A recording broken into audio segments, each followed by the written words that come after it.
Assalamualaikum warahmatullahi wabarakatuh.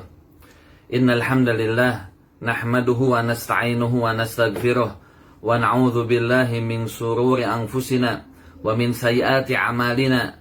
May yahdihillahu fala mudhillalah wa may yudlil fala hadiyalah wa asyhadu anna Muhammadan abduhu wa rasuluh.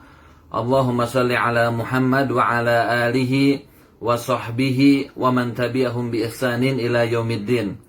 Qala Allah Ta'ala fi kitabihil karim, ya ayuhan nasu ttaqu rabbakumul ladzi khalaqakum min nafsin wahidah wa khalaqa minha zawjaha wa batha minhuma rijalan katsiran wa nisaa'a wattaqullaha alladzi tasaaluna bihi wal arham innallaha kana 'alaikum raqiba wa qala ya ayyuhalladzina amanu taqullaha wa qulu qawlan sadida yuslih lakum a'malakum wa yaghfir lakum dhunubakum wa may yuti'illaha wa rasulahu faqad faza fawzan 'azima wa qala ya ayyuhalladzina amanu taqullaha haqqa tuqatih wa la tamutunna illa wa antum muslimun amma ba'd.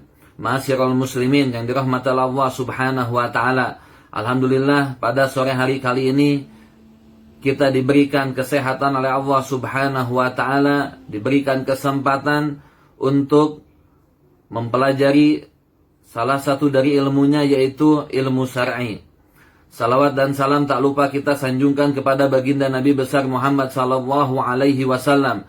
Semoga salawat dan salam pula tercurahkan kepada keluarganya, istri-istrinya, sahabatnya, dan umatnya. Mudah-mudahan kita merupakan umat yang setia, yang selalu menjadikan beliau sebagai suri tauladan yang baik. Ikhwani yang dirahmati Allah Subhanahu wa taala, insyaallah kita melanjutkan pembahasan yang kemarin, yaitu mengenai tentang Ramadan. Kemarin kita sudah menjelaskan tentang keutamaan bulan Ramadan dibandingkan bulan-bulan yang lainnya. Begitu juga kita sudah menjelaskan tentang keutamaan puasa di bulan Ramadan. Taib, sekarang kita akan masuk ke pembahasan tentang penentuan bulan Ramadan. Kemarin sudah kita singgung sedikit, tetapi kita akan jelaskan secara detail mengenai penentuan bulan Ramadan. Sebagaimana kita ketahui, hampir di negara Indonesia ini banyak sekali perbedaan-perbedaan, berbagai kelompok yang memulai Ramadan dari mungkin 2 hari sebelumnya, dari kemarin, bahkan dari hari ini. Kenapa sebabnya?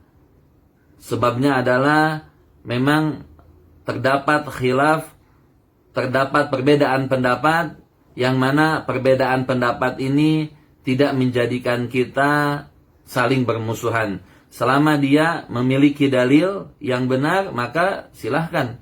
Tetapi kalau misalnya dia hanya ikut-ikutan saja, menentukan tanpa berdasarkan dalil, ini yang baru problem, atau ini yang baru dipermasalahkan.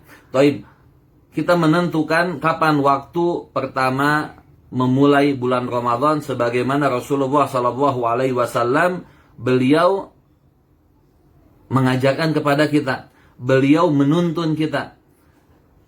Dalam surat Al-Baqarah ayat 185 Allah Subhanahu wa taala berfirman, "Faman syahida minkumus syahra falyasum." Karena itu barang siapa di antara kalian yang menyaksikan bulan tersebut, maksudnya ru'yah hilal, maka hendaklah ia berpuasa di bulan tersebut.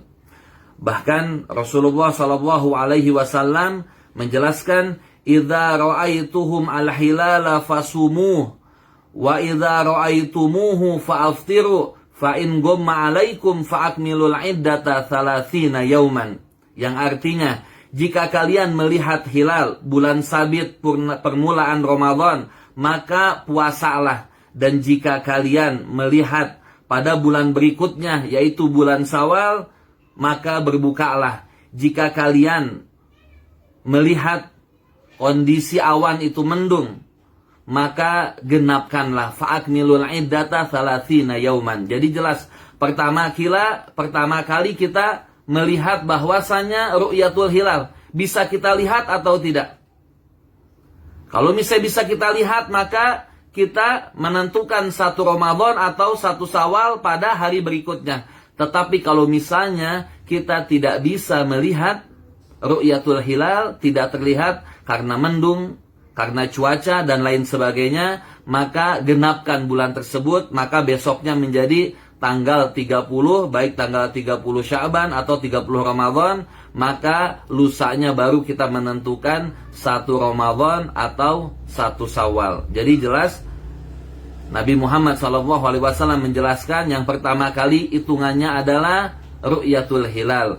Kalau tidak ada ru'yatul hilal, tidak bisa kita melihatnya, maka kita genapkan bulan tersebut menjadi 30 hari. Maka itulah sunnahnya Rasulullah SAW. Taib. Yang selanjutnya adalah kita akan membahas tentang syarat-syarat puasa. Jadi kalau kita ingin benar-benar mengetahui tentang Ramadan, maka bacalah adillah dalil-dalil, karena Rasulullah SAW telah menjelaskan secara mendetail. Tinggal kita saja mau atau tidak untuk mempelajarinya. Taib, adapun syarat-syarat puasa yang pertama adalah kita ketahui bahwasanya dia adalah seorang muslim yang balik, mukallaf. Mukallaf artinya adalah sudah dibebankan. Jadi kalau misalnya anak kecil belum dibebankan, tetapi untuk pendidikan, untuk kita didik mulai dari kecil, tidak jadi masalah. Misalnya ketika dia mampu hanya setengah hari saja, silahkan. Setengah hari udah itu silahkan berbuka. Kalau dia mampunya sama sore saja, silahkan sampai sore. Ketika dia tidak kuat, tidak perlu dipaksakan. Karena apa? Dia belum menjadi mukallaf, belum dibebankan kepadanya. Tetapi sedini mungkin ketika kita melihat anak kita yang mungkin umurnya masih 7 tahun, 8 tahun, 9 tahun, sampai 10 tahun. Kalau memang dia mampu untuk berpuasa, maka ajarkan. Maka didik. Mulai dari dini. Kalau misalnya dia mampu sampai 1 hari full misalnya, sampai maghrib, maka tidak jadi masalah kita iming-imingi dengan hadiah agar apa? Menjadi motivasi baginya. Jadi sedini mungkin kita ajarkan, jangan nunggu menjadi mukallaf terlebih dahulu, tidak demikian. Tetapi mulai dari dini, umur-umur misalnya 8, 9, 10, 11, belum balik, kita ajarkan dia untuk berpuasa di bulan Ramadan. Taib. Yang selanjutnya adalah orang tersebut haruslah sehat. Sehat berarti tidak sakit. Lalu dia dalam keadaan mukim menetap, tidak dalam keadaan safar. Jadi tidak sakit, tidak safar, ini merupakan salah satu dari syaratnya puasa. Karena kalau misalnya orang tersebut sakit, maka tidak diwajibkan baginya untuk berpuasa. Begitu juga kalau dia dalam keadaan musafir, tidak diwajibkan pula baginya untuk berpuasa. Sebagaimana Allah Subhanahu wa taala berfirman dalam surat Al-Baqarah ayat 185.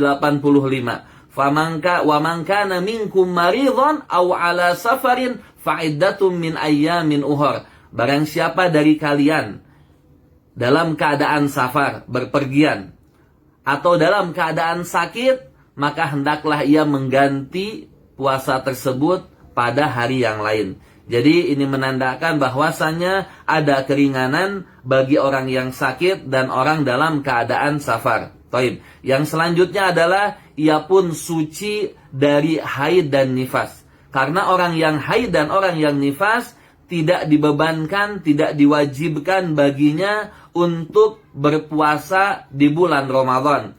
Sebagaimana Aisyah radhiyallahu anha, ia berkata, "Kana yusibuna dzalika." Bahwasanya kami dahulu juga mengalami haid. Tetapi lihat, dzalika fanu'mar biqadha'is shaum. Kami diperintahkan untuk mengqadha puasa. Wala nu'mar biqadha'is shalah, tetapi kami tidak diperintahkan untuk mengqadha salat. Jadi kalau misalnya salat bagi yang haid atau yang nifas tidak ada qadha'nya. Tetapi untuk puasa Ramadan, ketika ia tidak bisa berpuasa karena datang haid atau pas waktunya nifas, maka wajib baginya untuk mengqadha atau mengganti di lain bulan Ramadan. Taib. Itu mengenai syarat-syarat puasa. Adapun yang sering terjadi ketika misalnya ada seseorang bersafar, mana yang lebih diutamakan?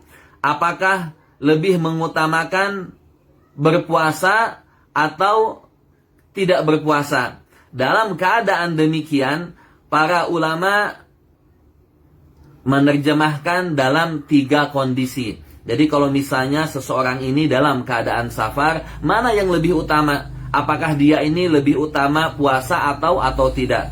Maka ulama pun menjelaskan kondisi tersebut dalam 3 kondisi. Yang pertama adalah jika musafir atau orang yang berpergian, dia ini merasa berat sekali dengan safarnya itu, maka baginya adalah lebih utama untuk tidak berpuasa. Jadi lihat, kalau misalnya yang pertama kondisinya apabila dia bersafar, lalu safarnya tersebut benar-benar memberatkan dia, maka dia lebih utama untuk tidak berpuasa. Itu yang pertama kondisinya. Sedangkan kondisi yang kedua, apabila dia safar, mengadakan perjalanan, lalu tidak terbebani sama sekali.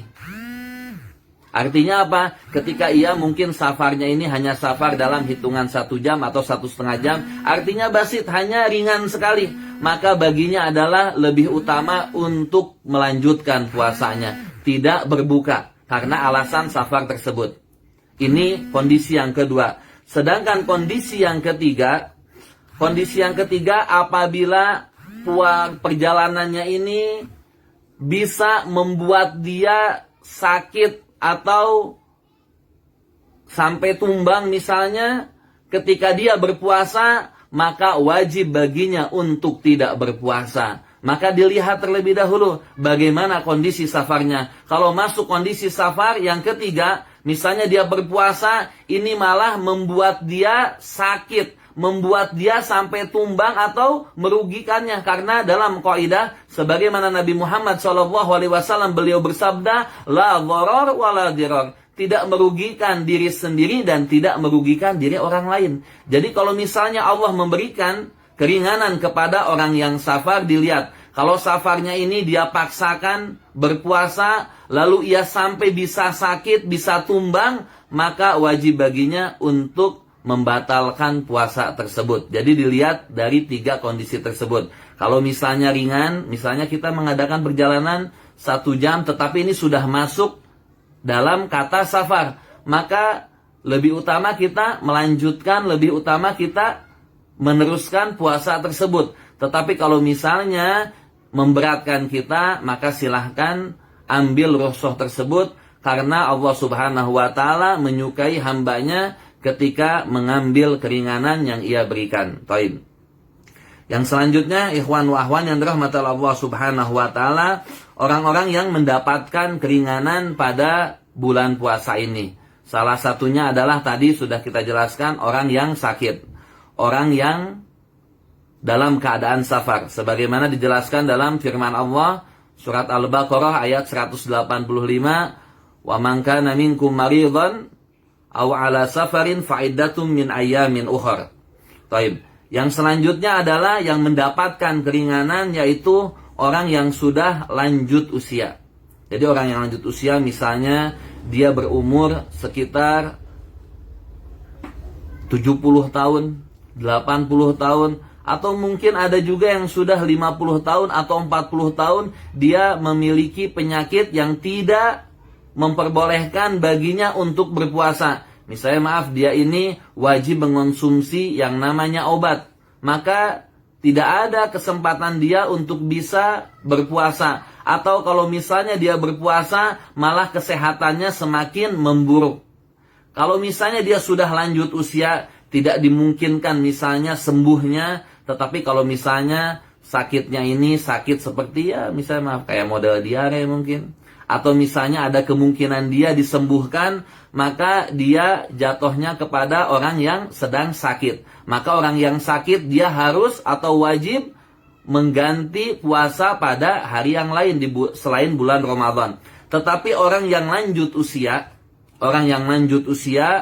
maka baginya diberikan rukhsah atau keringanan ketika memang dia sudah tidak mampu lagi untuk berpuasa, maka diperbolehkan baginya sebagai ganti puasa dia memberikan makan kepada siapa? Kepada fakir miskin di setiap harinya.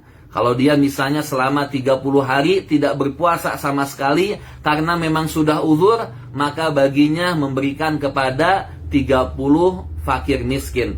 Sebagaimana Allah Subhanahu wa taala menerangkan dalam surat Al-Baqarah ayat 184, wa 'alal ladzina yutiqunahu fidyatu ta'amu miskin. Dan wajib bagi orang-orang yang berat menjalankan jika mereka tidak berpuasa membayar fidyah. Apa itu fidyah? Yaitu memberikan makan seorang fakir miskin. Jadi seorang miskin silahkan diberikan ketika seorang yang uzur tidak bisa melaksanakan ibadah puasa pada bulan Ramadan. Misalnya kita memiliki nenek, memiliki kakek, kita melihat bahwasanya dia sudah tidak ada mampu. Mungkin keinginan kakek dan nenek kita ingin berpuasa. Tetapi sekali lagi ikhwan semuanya, manakala kita melihat dia tidak mampu, maka tidak perlu kita meminta dia untuk berpuasa. Ganti saja dengan memberikan makan kepada fakir miskin di setiap harinya. Baik. Adapun yang lainnya yang mendapatkan keringanan yaitu wanita hamil dan ibu menyusui. Jadi wanita hamil dan ibu menyusui pun termasuk yang mendapatkan keringanan dari Allah Subhanahu wa taala. Sebagaimana kita ketahui, ibu yang hamil ini dia memiliki janin. Yang mana kalau misalnya dia berpuasa, bisa-bisa janinnya tersebut bermasalah. Atau kondisinya dia sebagai ibu pun bermasalah. Maka diperbolehkan baginya untuk tidak berpuasa. Begitu juga ibu yang menyusui. Ibu yang menyusui ini, dia ini menyusui anaknya. Yang namanya anak, apalagi anak yang belum sampai umur 2 tahun. Karena batas waktu untuk menyusui adalah pada umur 2 tahun. Biasanya ketika anak merengek, dia apa? Butuh susu ibunya. Maka tidak mungkin kalau misalnya dia memberikan terus, akhirnya dengan dia berpuasa, mungkin ini akan menyebabkan dia sakit atau akan merugikan si ibu tersebut. Maka diperbolehkan bagi ibu yang menyusui untuk tidak berpuasa. Tetapi baginya wajib mengganti pada hari berikutnya.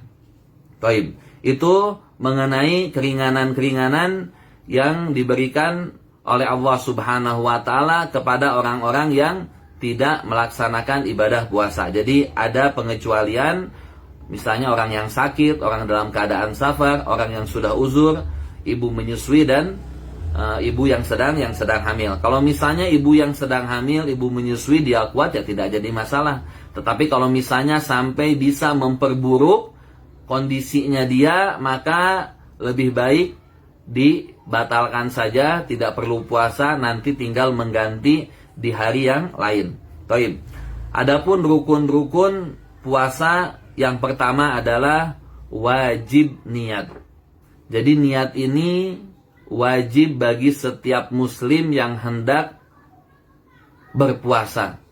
Berbeda dengan puasa sunnah. Kalau puasa Ramadan, wajib baginya untuk memiliki niat. Jadi tidak boleh misalnya kita mau niat puasa nanti pada jam 8. Itu tidak boleh. Maka tidak sah puasanya. Sebagaimana sabda Nabi Muhammad SAW, "Man lam yubayyit asyam minal laili fala siyamalah."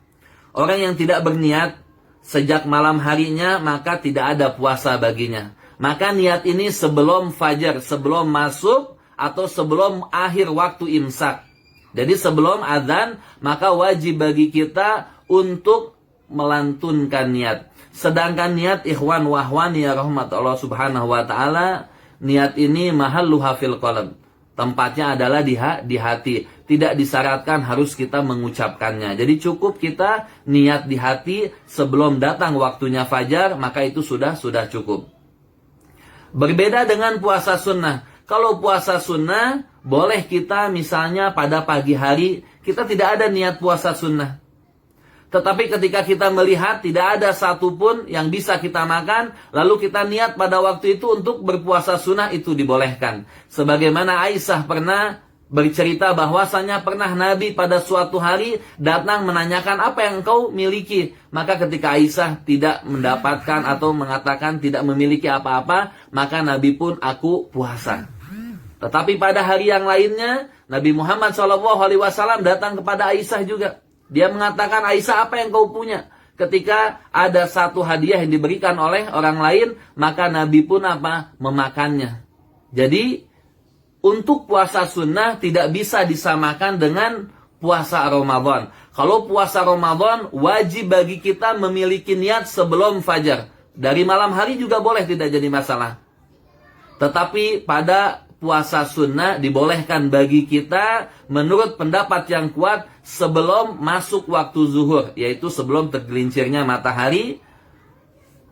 Kita niat itu tidak jadi masalah. Jadi tidak ada niat awalnya, akhirnya tidak mendapatkan apa-apa, maka kita berniat pada jam 10, jam 11, intinya sebelum zuhur, itu diperbolehkan pada puasa sunnah. Tetapi pada puasa Ramadan wajib bagi kita sebelum fajar sudah memiliki niat. Karena Rasulullah SAW bersabda, innamal a'malu binniyat. Sesungguhnya setiap amalan itu sesuai dengan niat, tergantung niatnya, ya. Adapun niat mahalluha, tempatnya di mana? Di dalam hati. Itu yang pertama, rukunnya adalah niat. Yang kedua adalah imsak. Imsak ini apa? Menahan diri dari yang namanya minum, makan, dan jima. Jima ini apa? Hubungan antara suami dengan istri. Jadi harus dijaga. Tidak bisa misalnya sesuatu yang bakalan memancing menaikkan syahwat dan lain sebagainya, harus dihindari. Karena apa? Ketika seorang sedang berpuasa, ia berjima, ini sungguh luar biasa, ada hukuman bagi orang tersebut. Jadi tidak boleh asal-asalan. Imsak ini menahan dari yang namanya minum, menahan dari yang namanya makan, begitu juga jima, yaitu persetubuhan antara suami dengan istri. Lalu yang selanjutnya adalah yang ketiga, rukunnya adalah waktu. Lalu kapan dimulainya? Sebagaimana Allah Subhanahu wa Ta'ala telah menjelaskan dalam firman-Nya bahwasannya dikatakan tsumma atimmus siyam ilal lail, bahwasanya mulai dari waktunya fajar, ya. Kalau waktu fajar ini kita bisa melihat ketika gelap, akhirnya ada sesuatu putih. Sesuatu yang putih ini apa? Misalnya apa? Semacam ketika mau apa? Kalau kata bahasa Sundanya caang, ya, apa? Cerah. Dari awalnya gelap, tahu-tahu sampai ada bisa dikatakan warna semacam kayak putih, karena awalnya gelap itu hitam. Sampai akhirnya ada sesuatu yang putih, maka itu menandakan sudah masuk yang namanya waktu fajar. Tetapi sekarang ini ikhwan wa akhwat yang dirahmati Allah Subhanahu wa Ta'ala, kita bisa menentukan dengan apa? Dengan menggunakan waktu. Alhamdulillah, mungkin dalam waktu 1 bulan kita sudah mengetahui pada tanggal 1 Ramadan kapan jatuhnya fajar. Pada waktu tanggal 2 Ramadan kapan jatuhnya fajar. Itu sudah bisa kita ketahui. Jadi apa? Lebih mudah bagi kita. Tidak harus kita melihat misalnya ini sudah gelap, sudah ada belum tanda putih. Jadi tidak perlu. Cukup dengan kita melihat jadwal, insya Allah ini thabit, insya Allah bisa dipertanggungjawabkan. Maka patokannya itu sebelum jam sekian, maka dipersilahkan untuk kita melaksanakan sahur. Tetapi pada jam sekian sudah kita ketahui, tanpa harus mendengar adzan pun kita tahu bahwasannya jam segini sudah masuk waktu fajar, maka sudah tidak boleh juga minum atau makan. Taib. Kapan dari waktu fajar sampai kapan? Dari waktu fajar sampai lail, sampai malam, yaitu masuk waktu maghrib. Begitu juga waktu maghrib, tidak perlu kita menunggu sampai benar-benar gelap. Karena ada beberapa firqah yang tidak kita benarkan, semacam misalnya orang-orang Syiah. Orang-orang Syiah ini walaupun di jam sudah menunjukkan waktu masuk maghrib, tetapi masih cerah, mereka tidak akan pernah berbuka puasa. Jadi berbuka puasa memang kalau sudah benar-benar semua langit itu gelap. Udah benar-benar gelap baru mereka berbuka puasa. Tetapi kita sekarang bisa lebih mudah. Alhamdulillah sekarang Kompas, apabila lagi sekarang sudah ada lembaga-lembaga yang urusan falak bisa menentukan kapan waktunya maghrib. Kita bisa melihat atau berpatokan kepada jam-jam yang sudah ditentukan. Misalnya pada 1 Ramadan, 2 Ramadan, maghribnya ini jam berapa? Misalnya jam 6 lebih 3. Maka jam 6 lebih 3 kita sudah bisa berbuka puasa. Walaupun kita melihat langit ini masih cerah misalnya. Tetapi ketika jam 6 lebih 3 sudah masuk yang namanya waktu maghrib, maka kita diperbolehkan untuk berbuka puasa. Ya. Baik, jadi ini rukun-rukun puasa. Yang pertama niat, yang kedua adalah imsak, yaitu menahan diri dari minum, dari makanan, dan dari jima. Dan yang ketiga adalah mengenai waktu. Waktunya mulai dari fajar sampai maghrib. Jadi kalau misalnya sebelum maghrib kita sudah buka, maka tidak sah, maka batalah puasa tersebut. Tapi ikhwan wa akhwan yang dirahmati Allah Subhanahu wa taala, adapun dalam puasa ini ada yang namanya sunnah-sunnah yang bisa kita laksanakan. Pertama, hukum dari puasa Ramadan adalah kewajiban bagi setiap muslim. Maka ketika kita berpuasa Ramadan pun ada sunnah-sunnah yang bisa kita lakukan. Yaitu salah satunya adalah ketika datang waktu untuk kita berpuasa, maka hendaknya kita menyegerakan. Jangan diakhir-akhirkan. Berbeda dengan sahur. Kalau sahur, afdolnya, utamanya kita mengakhirkan. Tetapi untuk berbuka cepat-cepat. Ketika azan langsung kita makan lalu kita berbaca doa. Itu apa? Ketika berbuka puasa. Kenapa demikian? La yazalun nas bi khairin ma'ajjalul fitr. Rasulullah SAW bersabda, manusia masih dalam kebaikan selama mereka menyegerakan berbuka puasa. Jadi kalau misalnya sudah buka puasa, maka cepat-cepat langsung kita makan sesuatu, makan korma, lalu minum, silahkan. Lalu kita membaca doa. Jangan kita akhirkan, walaupun mungkin kita merasa kuat, nyantai saja. Tapi enggak, sunnahnya adalah kalau sudah maghrib, cepat-cepat kita membatalkan. Ini sunnahnya. Ya, itu yang pertama. Sedangkan yang kedua adalah kita berbuka dengan kurma matang. Ya, banyak kurma sukari, kurma ajwa, majdul dan lain sebagainya. Atau bisa juga kurma kering juga bisa, silahkan.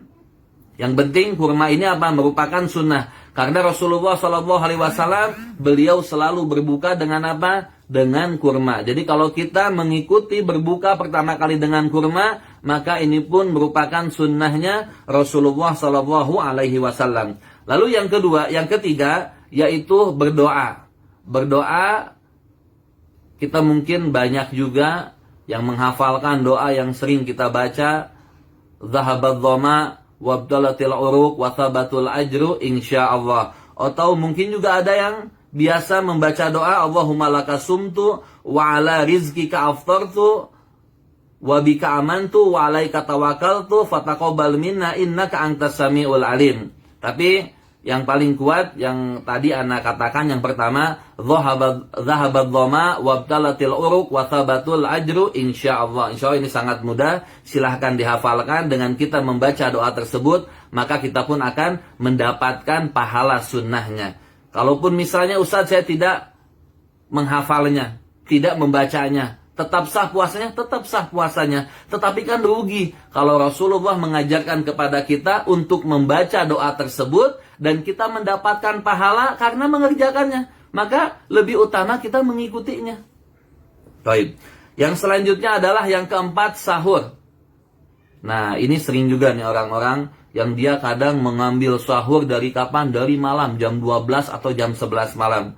Sesungguhnya sahur yang paling utama, yang paling afdol adalah ketika mendekati waktu fajar.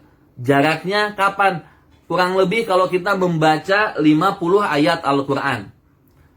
Karena dalam sahur ini terdapat keberkahan. Tasaharu fa inna fit tasahuril barakah. Karena dalam sahur ini terdapat keberkahan. Jadi kalau misalnya bisa bagi kita untuk menjalankan sunnah ini, maka jalankanlah. Sangat rugi sekali. Kita dengan bersahur, kita mendapatkan keberkahan dan kita mendapatkan pahala karena mengikuti sunnahnya Rasulullah Sallallahu Alaihi Wasallam. Taib. Inna faslama baina siyamina wa siyami ahlil kitab aklatus suhur. Sesungguhnya pembeda antara puasa kita dengan puasanya ahlil kitab adalah dalam makan sahur. Jadi seharusnya bagi kita mengikuti Rasulullah melakukan demikian, maka kita sebagai umatnya yang taat melakukan demikian pula. La tazalu ummati bi khairin ma'ajalul fitra wa akharus sahur.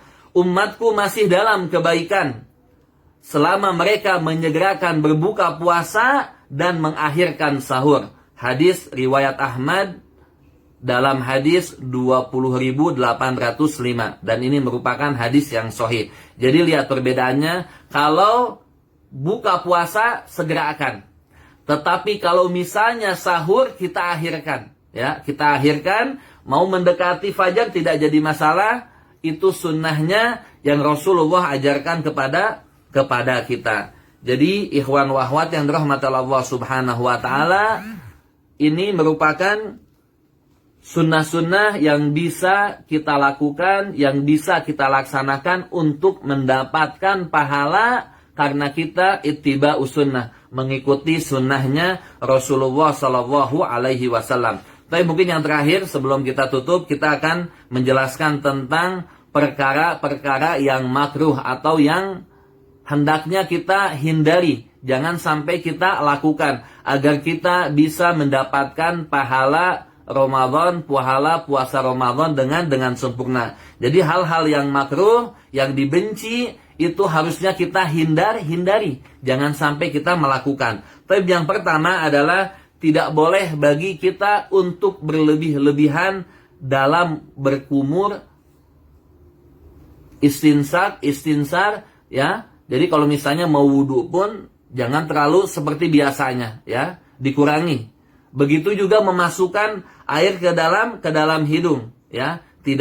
Tidak seperti biasanya yang kita lakukan dalam berwudu. Karena Rasulullah Shallallahu Alaihi Wasallam beliau bersabda, "Wabalig fil istinsak illa antakuna shaiman." Dan bersungguh-sungguhlah dengan menghirup air istinsak. Kalau istinsak itu apa? Mengeluarkan air dari hidung. Kalau istinsak menghirupnya, istinsar membuangnya. Maka kata Nabi, wabalik bersungguh-sungguhlah engkau menghirup kecuali ketika engkau dalam keadaan berpuasa. Artinya apa? Jangan terlalu seperti biasanya. Silahkan hanya sekedarnya saja, jangan sampai masuk ke, misalnya sampai ke atas hidung ini, hanya sekedarnya saja, itu tidak jadi masalah, ya. Kecuali kalau sudah maghrib tidak jadi masalah. Kita lakukan sebagaimana sunnahnya, kita hirup air tersebut lalu kita buangkan, ya. Itu yang pertama, tidak berlebih-lebihan dalam berkumur, begitu juga dengan menghirup air. Yang kedua, tidak boleh kita, maaf untuk suami istri ini, berciuman. Kadang kenapa? Ciuman ini bisa membangkitkan syahwat. Yang awalnya tidak ingin berjima karena tidak bisa mengendalikan hawa nafsunya sampai akhirnya pun dia berjima. Jadi hindari yang namanya ciuman. Terus yang kedua, suami istri pun tidak boleh saling memandang dengan pandangan syahwat, ya. Jadi hindari, kalau misalnya tidak mampu melihat istri, takutnya apa? Sampai menggairahkan atau sampai menaikkan libidonya atau sampai benar-benar kita menaikkan syahwat, lebih baik ini dihindari. Jadi kalau memang lihat, jangan sampai melihat dengan hawa nafsunya, dengan syahwat. Yang ditakutkan adalah ketika kita melihat dengan syahwat, akhirnya timbul keinginan untuk berjima atau bersetubuh. Taib. Yang selanjutnya adalah menghayal. Tidak boleh pula menghayal, maaf bisa menghayal yang jorok, yang sampai, maaf bisa menghayal untuk suami istri, itu pun tidak tidak diperkenankan. Ini makruh, harus dihindari. Lalu yang selanjutnya, yang misalnya dia sering kebiasaannya mengunyah daun sirih, ya, atau mungkin daun-daun yang lainnya yang biasa sering disimpan nih di gigi, maka itu pun dihindari. Kenapa demikian? Takutnya nanti ada sirih yang sudah tergabung dengan ludah kita, akhirnya kita telan. Itu pun tidak diperkenankan, maka hindarilah. Lalu yang selanjutnya yang dimakruhi adalah mencicipi makanan. Mencicipi makanan kalau memang tidak darurat sekali, maka hindarilah saja. Ya, hindari menyicipi makanan, takutnya makanan tersebut pun akan terasa sampai akhirnya kita telan. Jadi hindari mencicipi makanan, terutama untuk ibu-ibu. Kalau misalnya darurat, daripada misalnya nih makanan tidak, silahkan sampai ujung sini saja. Sudah di ujung lidah maka buang. Jangan sampai akhirnya kerasa ketelan. Akhirnya ini yang akan merugikan puasa kita. Lalu yang terakhir adalah berbekam atau mengeluarkan darah karena dikhawatirkan akan melemahkan tubuh. Jadi walaupun memang dibolehkan, tapi makruh bagi seseorang berbekam pada bulan puasa. Kenapa demikian? Takut ketika ia dibekam, darahnya diambil sampai akhirnya melemahkan kondisi dia, akhirnya ia pun tidak bisa menyempurnakan puasanya. Taib ikhwan wa akhwan yang dirahmati Allah Subhanahu wa taala, alhamdulillah sudah selesai kajian pada sore hari ini. Mudah-mudahan ada manfaatnya. Insyaallah besok kita akan membahas tentang perkara yang membatalkan puasa, dan selanjutnya materi-materi mengenai tentang Ramadan. Jadi intinya insyaallah kita akan membahas tentang segala sesuatu yang berkenaan dengan Ramadan. Karena mungkin banyak dari kita yang menghadapi melalui Ramadan demi Ramadan tetapi tidak memiliki ilmunya. Kita hanya melihat yang namanya berpuasa adalah hanya menahan dari yang namanya minum dan makan saja. Tetapi sunnah-sunnahnya tidak diketahui. Apa yang membatalkannya tidak diketahui. Apa yang benar-benar makruh tidak yang diketahui. Maka kalau kita mengetahui sebagaimana yang sudah Ana jelaskan kemarin, bagaimana puasa keutamaannya. Lihat keutamaannya sungguh banyak sekali. Man shoma Ramadan imanan wahtisaban ghufira lahu ma taqaddama min dzambih. Kalau kita tidak mengetahui, mungkin kita akan asal-asalan. Kita tidak berpuasa dengan keimanan kita, dan kita pun tidak berpuasa mengharapkan pahala dari Allah Subhanahu wa taala. Padahal Rasulullah secara jelas mengatakan, barang siapa yang berpuasa di Ramadan dengan keimanan dan dengan mengharapkan pahala dari Allah Subhanahu wa taala, maka akan diampuni dosa-dosanya yang lalu. Makanya ilmu ini sangat penting sekali, karena dengan ilmu kita akan benar-benar beribadah kepada Allah Subhanahu wa taala. Tapi ini saja yang bisa Ana sampaikan. Wa akhiru da'wana alhamdulillahirabbil alamin. Wassalamualaikum warahmatullahi wabarakatuh.